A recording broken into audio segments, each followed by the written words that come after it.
Vamos a ver nuestras Biblias en el Evangelio de Mateo capítulo 28, verso 19 al versículo 20.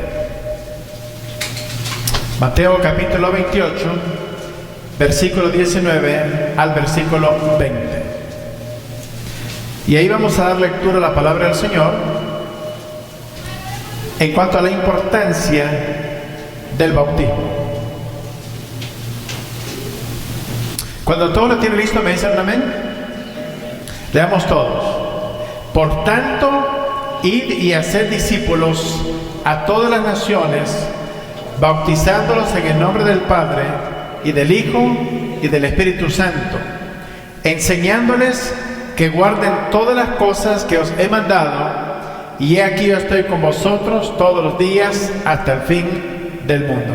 Padre, en esta hora venimos ante tu presencia para darte gracias por la vida que nos das. Bendice tu palabra y bendice a cada uno de nuestros oyentes, porque Cristo te lo suplicamos. Amén y amén.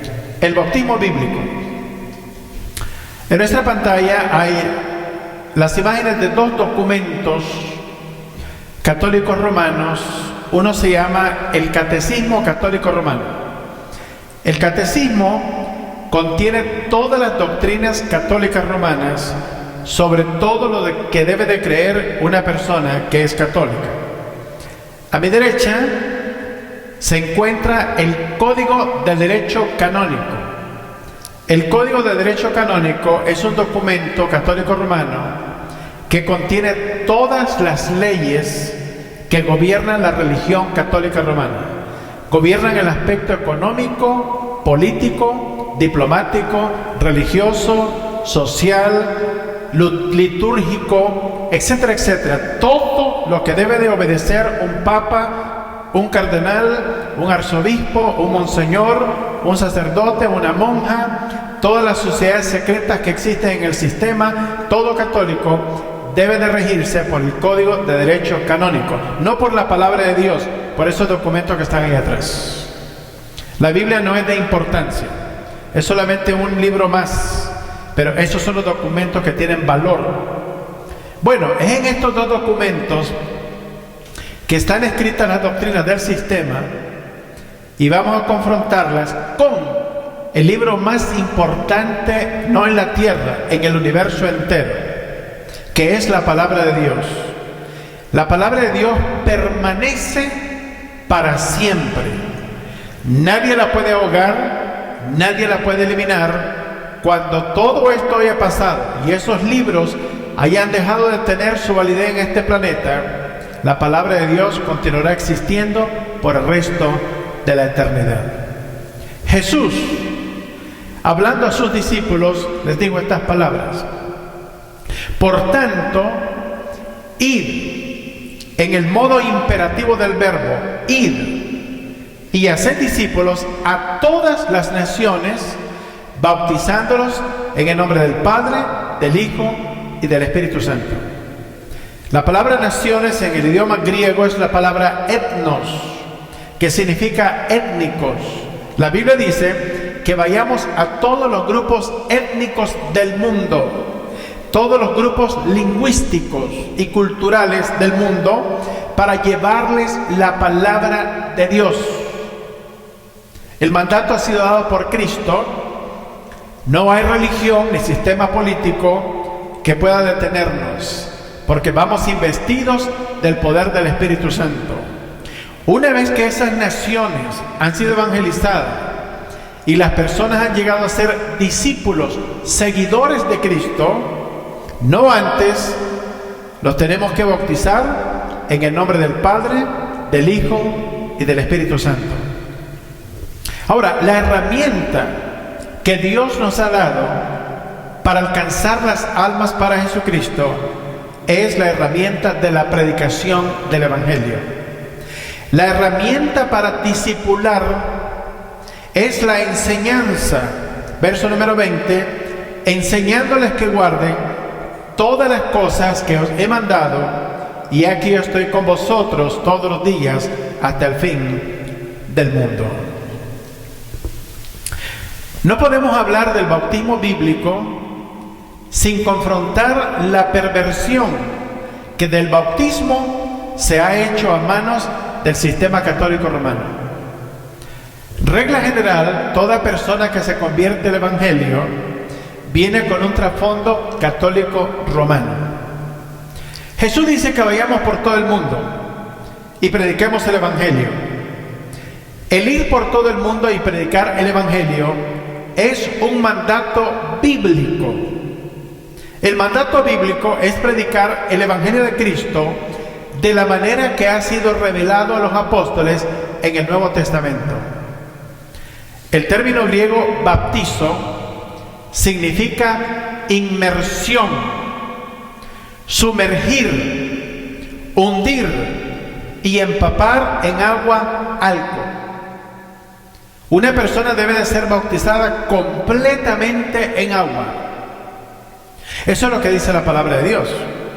Ahora, cuando ustedes van a un diccionario en español, por ejemplo, el Diccionario General de la Lengua Española o el Diccionario de la Real Academia Española, como son diccionarios con influencias católicas romanas, después de explicar el origen etimológico del término bautismo, que significa inmersión, tienen una explicación católica romana kilométrica, que tiene que ver con un sacramento que perdona el pecado original, etcétera, etcétera. Bueno, ya eso ya no tiene que ver con la palabra de Dios, tiene que ver con la opinión de hombres. Ya eso es un agregado, una añadidura a lo que está escrito en la palabra del Señor. El Código de Derecho Canónico contiene las leyes y normas que regulan las funciones jurídicas del sistema católico romano. La Iglesia evangélica, cristocéntrica, bíblica, no se rige por el Código de Derecho Canónico. Simplemente no significa nada para nosotros. Nuestro documento espiritual y de todo orden es la Biblia, la palabra de Dios. ¿No todos lo creen, parece, no? ¿Cuántos lo creen? Ok. La Biblia es el documento que rige a una iglesia evangélica, bíblica, cristocéntrica. No el Código de Derecho Canónico, no el Catecismo, la Biblia. Cristo es la cabeza de la iglesia, no un hombre. El Espíritu Santo de Dios representa a Cristo sobre la tierra, no un hombre. La iglesia está cuidada, supervisada, guiada, dirigida y gobernada por el poder del Espíritu Santo y la presencia del Espíritu Santo. El sistema de derecho canónico cuenta con sus propios tribunales, sus propios abogados, sus propios jueces y opera independientemente de la palabra de Dios. Por lo tanto, dicho sistema no es fuente de autoridad para el cristianismo bíblico, cristocéntrico, evangélico, sino solamente la palabra de Dios. En primer lugar, veamos cuál es la opinión del Código de Derecho Canónico en relación al bautismo. En el canon número 849 del Código de Derecho Canónico dice estas palabras: el bautismo, puerta de los sacramentos, cuya recepción de hecho o al menos de deseo es necesaria para la salvación, por lo cual los hombres son liberados de los pecados, reengendrados como hijos de Dios e incorporados a la iglesia, quedando configurados con Cristo por el carácter indeleble, se confiere válidamente solo mediante la ablución o purificación con agua verdadera, acompañada de la debida forma verbal. El Código de Derecho Canónico dice que el bautismo en agua es necesario para la salvación. La Biblia dice que no. La Biblia dice, por gracia sois salvos, por medio de la fe. Y esto no de vosotros, es don de Dios, para que nadie se gloríe. La salvación es un regalo de Dios. No se obtiene de ninguna otra manera. Oye, mira lo que dice la palabra de Dios. Vamos a Hebreos 9:22. Esto sí lo necesitamos para la salvación. Lo que dice Hebreos capítulo 9, verso 22.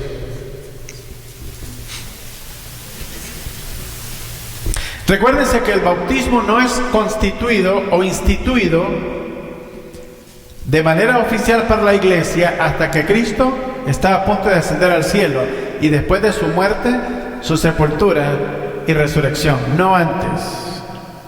Hebreos 9:22. Leamos lo que dice la palabra de Dios. Y casi todo es purificado según la ley con sangre, y sin derramamiento de sangre no se hace remisión.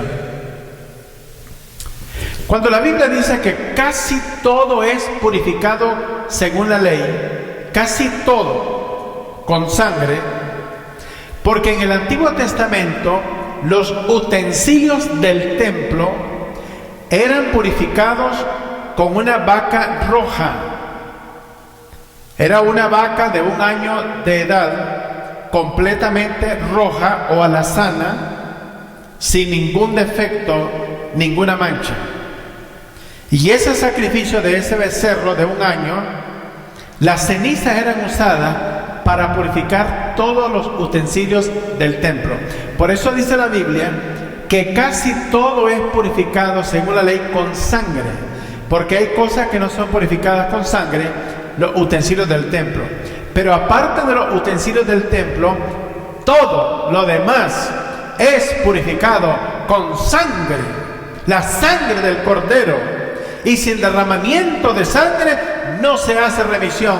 En otras palabras, no hay perdón de pecados. Usted puede bautizarse todo lo que quiera y su pecado continúa delante de Dios. Porque no es el bautismo el que quita el pecado. Vamos a aprender más adelante cuál es realmente el significado bíblico del bautismo en sí. No del término, ya vimos que el término significa inmersión.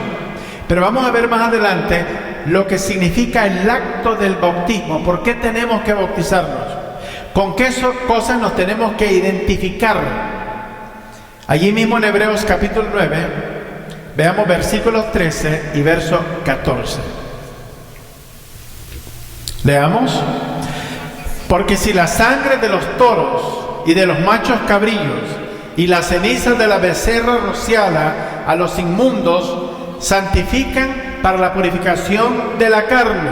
Oye bien, verso 14. Cuánto más la sangre de Cristo, el cual mediante el Espíritu Eterno se ofreció a sí mismo sin mancha a Dios, limpiará vuestras conciencias de obras muertas para que sirváis al Dios vivo. Es la sangre de Cristo, la sangre del Cordero, que nos limpia de las obras muertas para que vivamos para el Dios vivo. Es la sangre de Cristo, la obra de Cristo en la cruz del Calvario, la que trae resurrección a nuestra vida. Una persona se puede bautizar y continuar muerta espiritualmente, hasta que es limpiado por la sangre del Cordero derramada en la cruz del Calvario hace 2000 años. Vayamos a 1 de Pedro capítulo 1, verso 22. La salvación tiene que ver con la obra de Cristo en la cruz del Calvario, que ya ha sido consumada hace 2000 años atrás. 1 de Pedro 1, verso 22.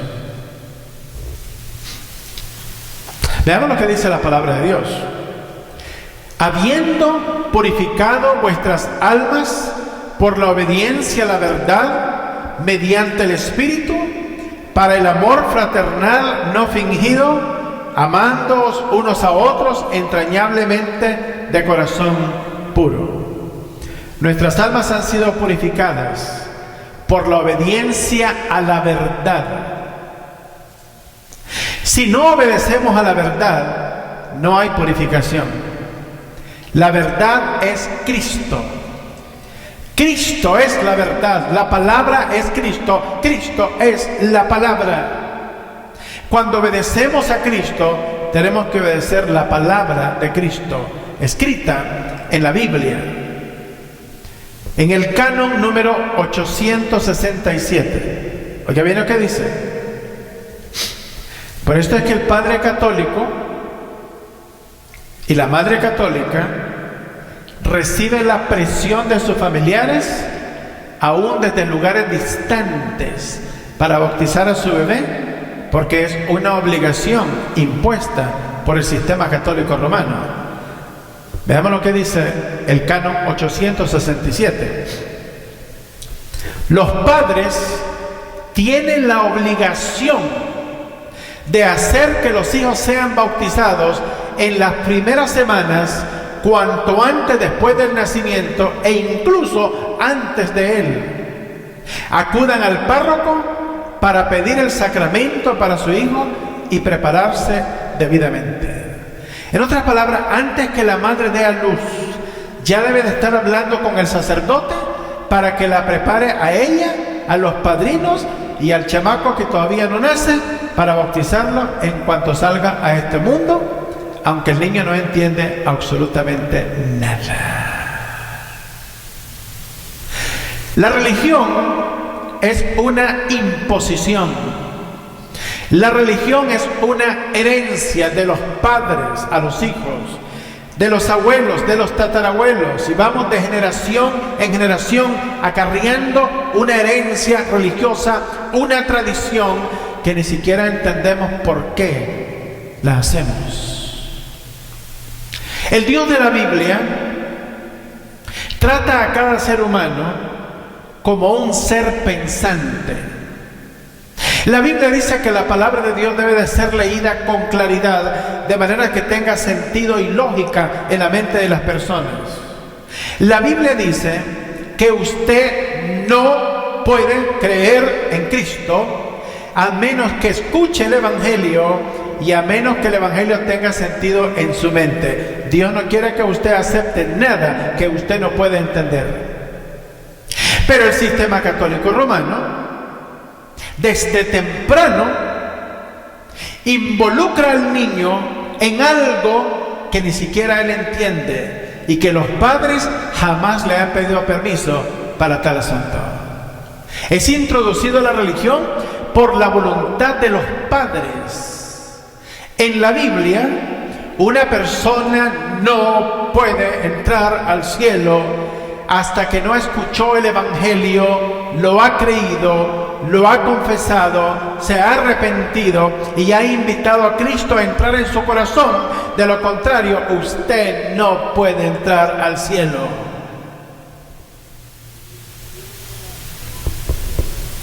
Vayamos a Mateo capítulo 19, versos 13 y 14. Mateo capítulo 19, versículos 13 y verso 14. Veamos el ejemplo de Jesús. Si nosotros decimos que somos cristianos y que seguimos a Cristo, tenemos que seguirlo de hecho, no en palabras. Y veamos lo que Jesús hace con unos niños que le son presentados. Mateo 19, 13 y 14. Leamos. Entonces le fueron presentados unos niños para que pusiese las manos sobre ellos y orase. Y los discípulos les reprendieron. Mire bien. Los discípulos reprenden a los niños y le dicen: niños, por favor váyanse de aquí, no molesten a Jesús. ¿Cuál fue la respuesta de Jesús?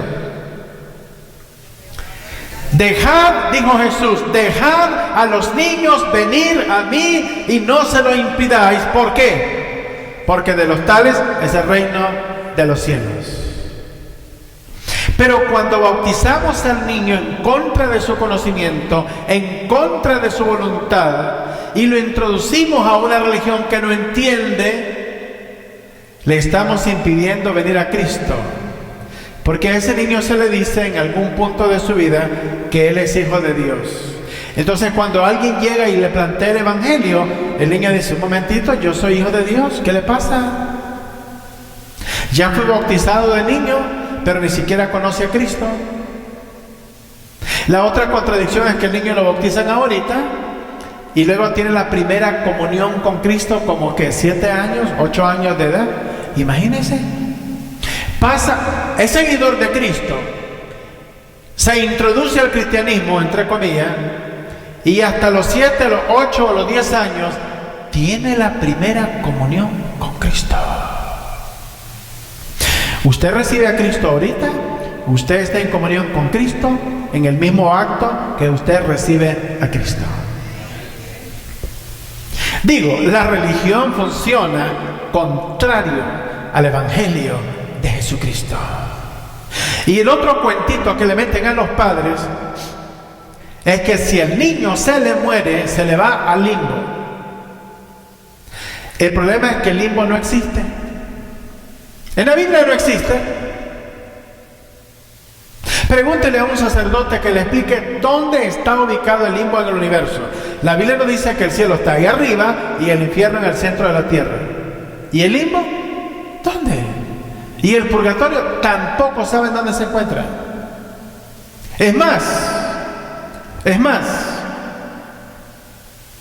en el Vaticano, en este momento, todavía se ora por el alma de todos los papas que están en el purgatorio. Todos están ahí. ¿Qué le parece?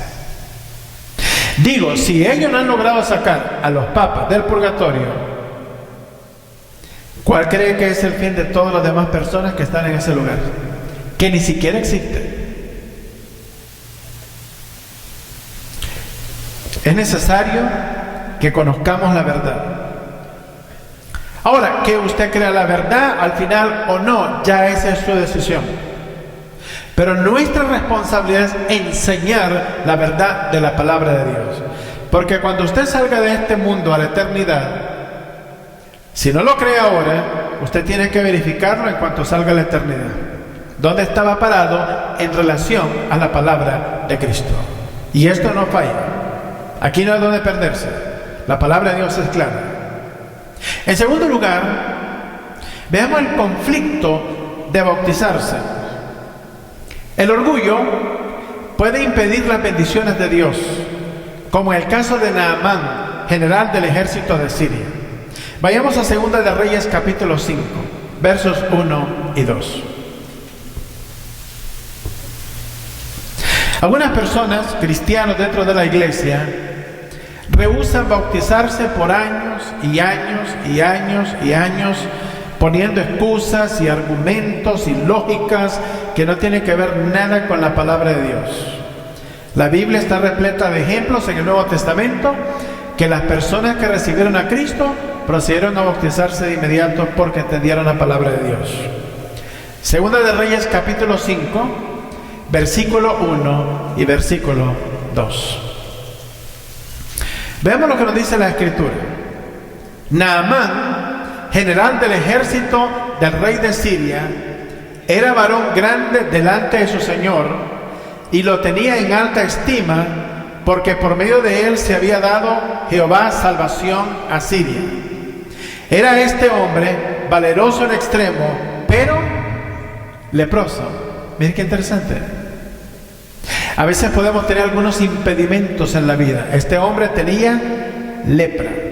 Naamán, general del ejército de Siria, hombre valeroso, grande delante de su señor, lo tenía en alta estima, porque por medio de él había dado Jehová salvación a Siria.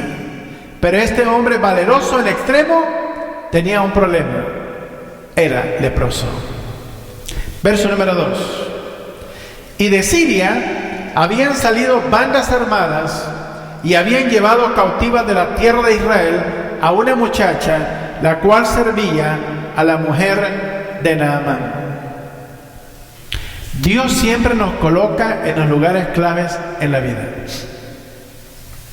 Unas bandas armadas habían llegado a la tierra de Israel y habían secuestrado a una muchacha israelita, que se la llevaron para que fuera sierva de la mujer de este general llamado Naamán.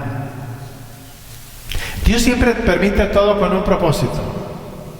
En las cosas que nos pasan en la vida, tenemos que tratar de encontrar cuál es la razón por la que estamos en X o Y circunstancia en nuestra vida. ¿Cuál es tu voluntad, Señor? ¿Qué quieres que haga en medio de estas circunstancias? Verso número 3. Esta dijo a su señora: si rogase mi señor el profeta que está en Samaria, él lo sanaría de su lepra. ¿A cuál profeta se está refiriendo? Bueno, al profeta de Israel. Si hablara con él, mi siervo le podría sanar. Verso número siguiente. Entrando Naamán a su señor, le relató diciendo: así y así ha dicho una muchacha que es de la tierra de Israel. Verso 5. Y le dijo el rey de Siria: anda, ve, y yo enviaré cartas al rey de Israel. Salió pues él, llevando consigo 10 talentos de plata y 6,000 piezas de oro y 10 mudas de vestido. Esto es un peligro. Eso de que las personas le traigan al siervo del Señor oro, plata, vestimenta y todo, eso puede pervertir el evangelio. Debemos de tener cuidado de no mezclar estas cosas con las cosas del Señor. La obra del Señor y sus bendiciones y su salvación son gratis, no hay que pagar. No hay que traerle ningún regalo al siervo del Señor. El ministerio es gratis. Cristo pagó el precio. Hemos sido enviados para llevar el mensaje sin ningún propósito económico de por medio. Como Simón el mago, cuando vio que los apóstoles ponían las manos sobre la gente y recibían el Espíritu Santo, Simón dijo: vendedme de eso para que cuando yo ponga las manos también reciban el Espíritu Santo. Pedro le dijo: perezcas tú y tu dinero, porque tu corazón está lleno de amargura. Tengamos cuidado de no comerciar con el Evangelio de Cristo. Verso 6. Tomó también cartas para el rey de Israel que decían así: cuando lleguen a ti estas cartas, sabe por ellas que yo envío a ti mi siervo Naamán para que lo sanes de su lepra. Ahora, note usted bien a quién mandó la carta para que sanara a su siervo. ¿A quién se la mandó? Al rey, pero si el rey no era el profeta. Entonces, cuando el rey recibe la carta, el rey de Israel, de parte del rey de Siria, veamos la respuesta del rey en el verso 7. Luego que el rey de Israel leyó las cartas, rasgó sus vestidos y dijo: ¿soy yo Dios que mate y dé vida, para que éste envíe a mí a que sane un hombre de su lepra? Considerad ahora y ved cómo busca ocasión contra mí. El rey de Israel lo interpretó de otra manera. Estaba pensando que el rey de Siria estaba tratando de causar alguna trampa para ir a una guerra con Israel. Y el rey de Israel dice: yo no soy Dios. ¡Qué bueno! Dice: yo no mato, yo no doy vida, tampoco sano. Porque el que sana, el que da vida y el que mata es el Dios de la Biblia, y no hay nadie que pueda escaparse de él. Verso número 8. Cuando Eliseo, el varón de Dios, oyó que el rey de Israel había rasgado sus vestidos, envió a decir al rey: ¿por qué has rasgado tus vestidos? Venga ahora a mí y sabrá que hay profeta en Israel. Le había mandado a hacer la petición a la persona incorrecta. La persona correcta era el siervo del Señor, que había sido investido con el poder de Dios para llevar a cabo como instrumento de Dios esta sanidad. Verso número 9. Y vino Naamán con sus caballos y con su carro y se paró a la puerta de la casa de Eliseo. Oye bien, Naamán viene con sus caballos, su carro, y se para a la puerta de la casa del profeta Eliseo. Si estas personas importantes están acostumbradas a mucha pompa y también creen que el asunto espiritual deben de recibir el mismo trato. Pero aquí el rey es Cristo Jesús. Aquí no hay nada bueno en esta iglesia. Solamente una persona, se llama Jesús. ¿Cuántos dicen amén? Versículo número 10.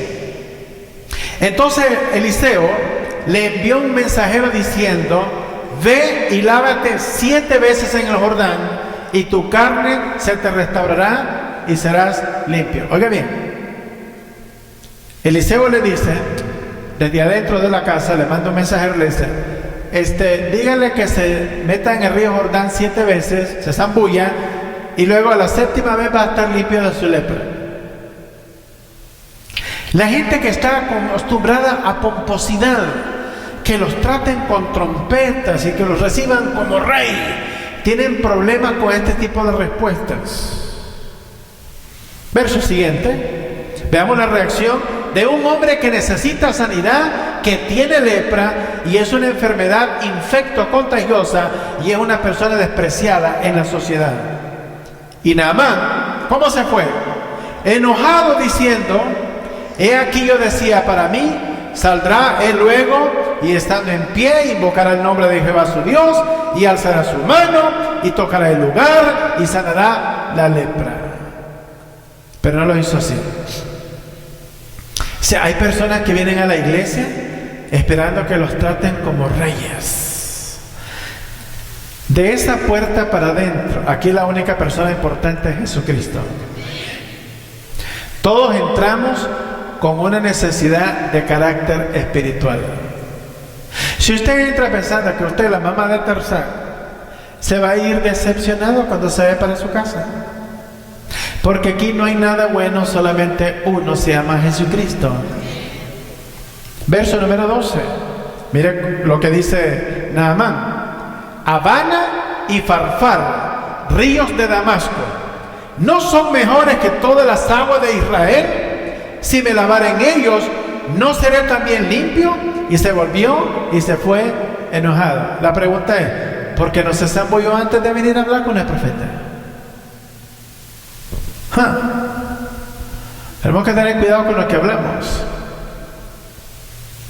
Una iglesia puede ser muy pequeña, muy sencilla las personas y muy insignificante en apariencia, pero si predican el evangelio de Cristo y lo creen, es una iglesia poderosa en Cristo Jesús. Verso número 13. Mas sus criados se le acercaron y le hablaron diciendo: Padre mío, si el profeta te mandara alguna gran cosa, ¿no lo harías? Cuanto más diciéndote: lávate y serás limpio. Amados, para que Dios haga la obra en nuestra vida y produzca un cambio, nos tenemos que bajar de la nube más alta y humillarnos delante de Él y obedecer la prescripción bíblica, porque es la única que funciona. Verso número 14. Él entonces, Naamán, descendió y se zambulló 7 veces en el Jordán, conforme a la palabra del varón de Dios, y su carne se volvió como la carne de un niño y quedó limpio. ¿Cuál era la solución a su problema? ¿Cuál? ¡Obediencia! ¿Para qué hacer tanto relajo del bautismo bíblico cuando es sencillo? Hay que escuchar el evangelio, entenderlo, tiene que tener sentido en nuestra mente, creerlo, confesarlo, arrepentirnos de nuestros pecados, invitar a Cristo a entrar en nuestro corazón y seremos salvos. Y acto seguido hay que bautizarse, porque el bautismo bíblico significa muerte, sepultura y resurrección. Así como Cristo murió en la cruz del Calvario, nosotros tenemos que morir al pecado.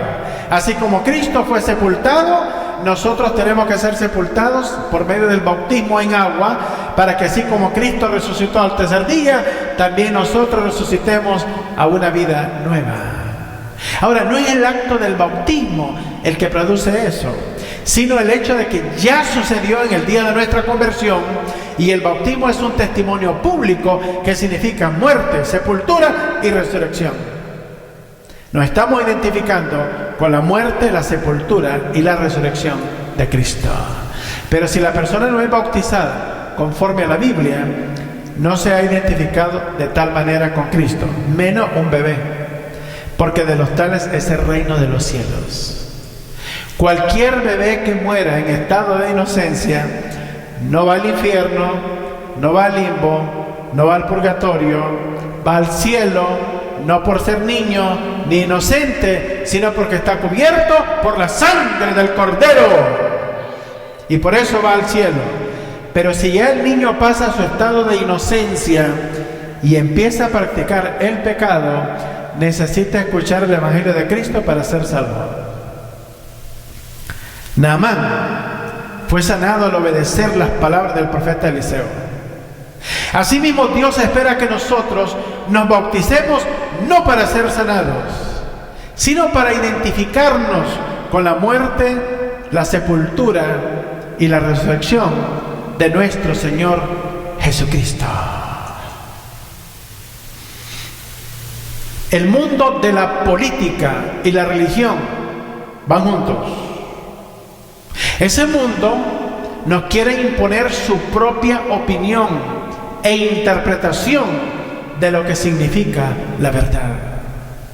El Código de Derecho Canónico contiene por lo menos 77 regulaciones en relación al bautismo, todas ellas contrarias a la palabra de Jesucristo.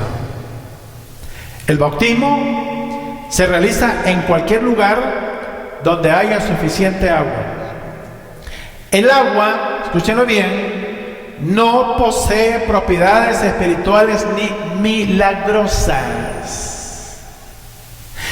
El agua es bendita en el momento que cae de los cielos para la tierra. ¿Nadie lo cree? No todos lo creen. Le voy a decir otra vez, el agua cuando cae de los cielos para la tierra es bendita.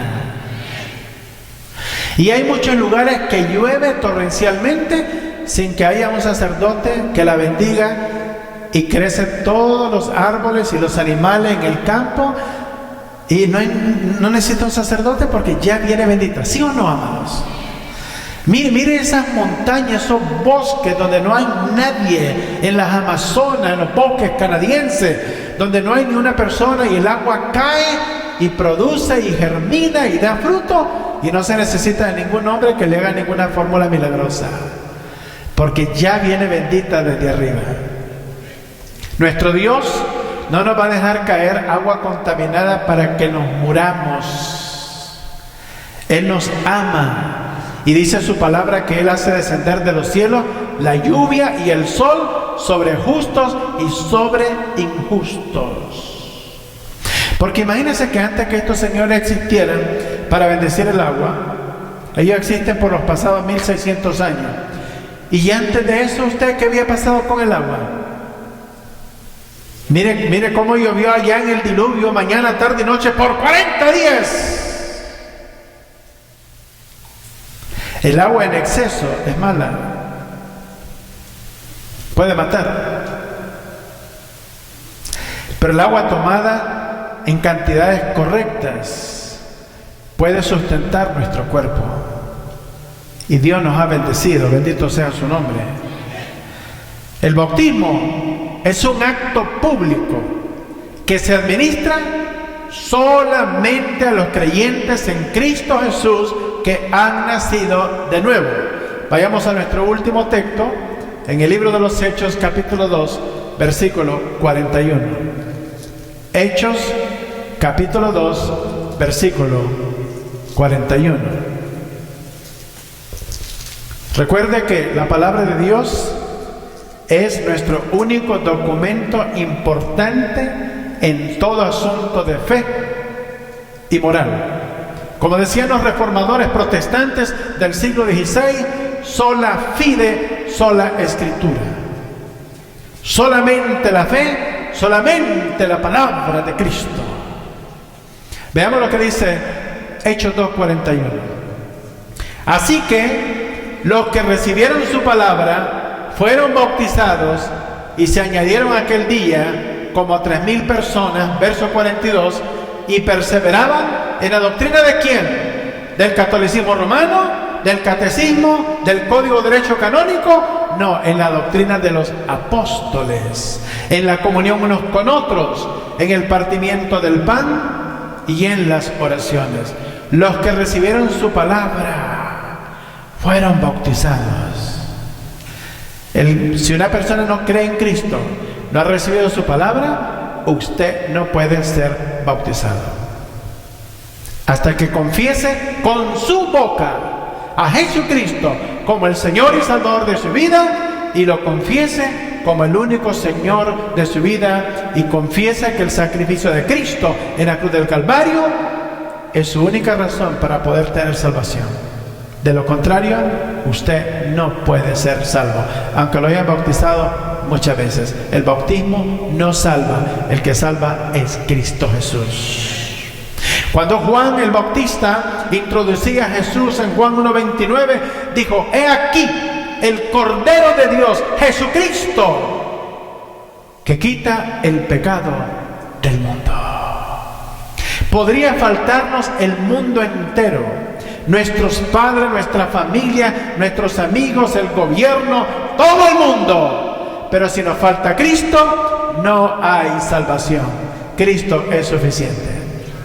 Padre, en esta hora te alabamos y te glorificamos por tu grandeza. Gracias por Jesús, que murió en la cruz del Calvario por nosotros, que sin su muerte estaríamos perdidos para siempre. Su sangre nos limpia de todo pecado, y ahora nuestros nombres se encuentran escritos en el libro de la vida con letras indelebles. Gracias. En el nombre de Cristo te damos gracias. Amén y amén.